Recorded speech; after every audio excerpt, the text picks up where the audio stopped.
My name is Kelly Coulter. I am originally from California. I live here in Eugene, Oregon. I'm the co-executive director of the Shelter Animal Resource Alliance. The acronym is SARA, where we have a fundraising thrift store called Sarah's Treasures, which is also where we house our kitty cats that are rescued from euthanasia. And then we get them, stable and socialized if needed, and adopt them for the rest of their lives. We're looking for solid forever homes. The founder of Sarah's, she retired probably about 10 years ago. At first was more for advocacy work. The thrift store idea it's kind of a fundraiser, but it's also a central location. So it's a place where people can call and ask for resources, get information. And then, of course, so it's a way for us to build revenue for our mission. The challenge is always going to be funding, I would say, for a small nonprofit for animals. There's never enough resources in our community, and so it's a constant challenge to meet all of our financial goals, and then to obviously keep the lights on. We're always working as hard as we can to keep that going. And then, of course, the warm fuzzies are always going to be the animals that we help. Animals that were literally going to die are alive because we were here to rescue them. Some people thought some of the animals we've rescued were unadoptable, and we find them all homes. It takes time, and we don't.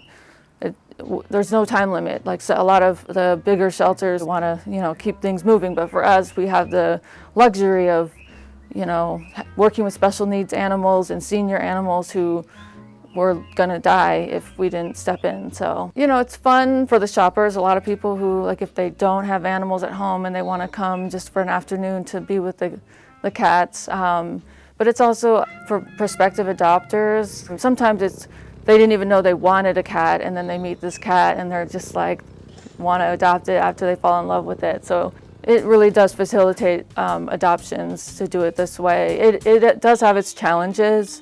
And we don't start the cats out in the store. They start out in a quarantined area. That way we can vet them for all their medical needs, and then that way they can get acclimated to this environment. We have a lot of shy cats in the shop right now, so it's you have to go and look under the clothes to see if you can find them. So it can be kind of fun, and while people are shopping, they're just whoa, there's a cat in here. So it's, I think a lot of people enjoy that. It is going to be hard to rescue every animal. You'd have to have a huge facility. And so really a lot of what we would like to do is advocate and motivate the community to do their part, to be good with their animals, to not abandon their animals. So pet retention is really important.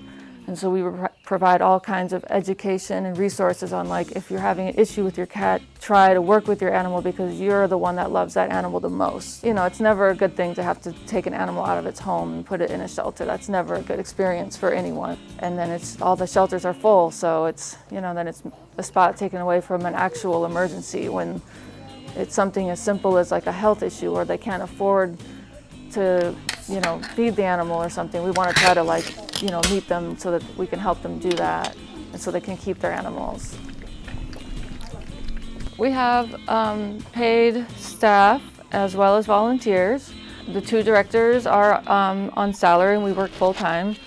And then we have some part-time staff that help with taking care of the cats and running the thrift store. And then the volunteers we have, some of them are here to hang out with the cats and socialize our shy kitties. Some of them just helping out in the store. We have one of our long-term supporters who was here since the very beginning. She is a professional artist.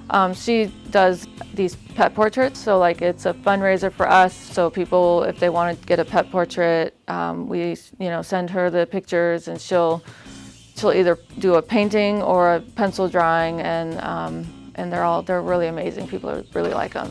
In April, we start doing our spring and summer fundraisers. We do about one a month.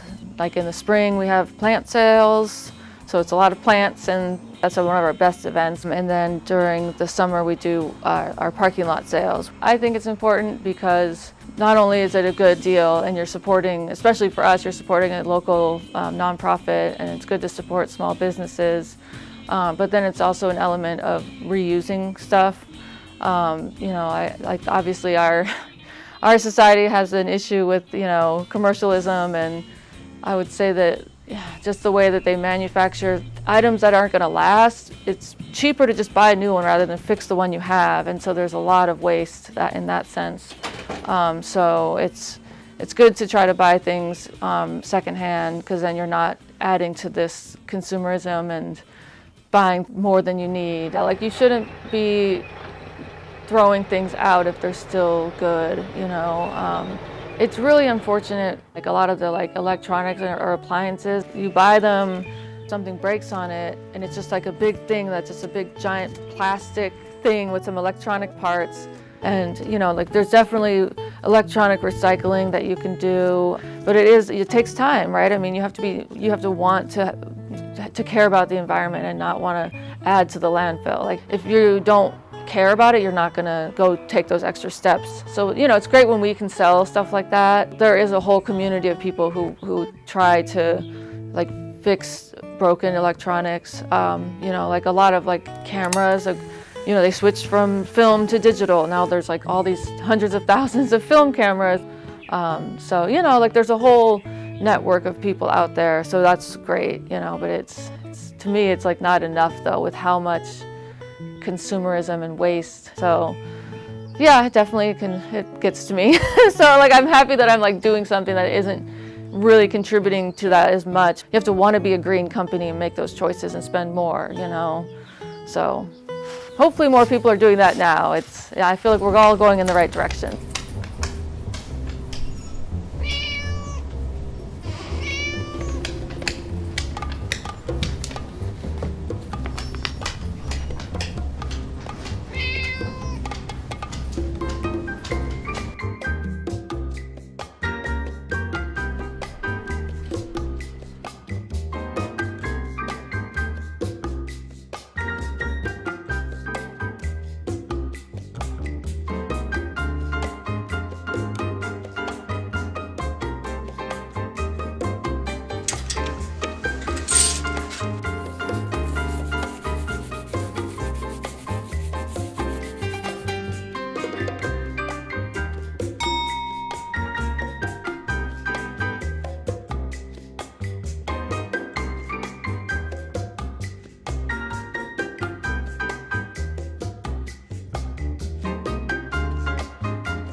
I think it's just trying to constantly be advocating for things that we believe in, and then hope that we can inspire people, whether it be about animal care or the environment, and being responsible, being a responsible consumer. I think it feels good that we're here every day to try to get that message out there.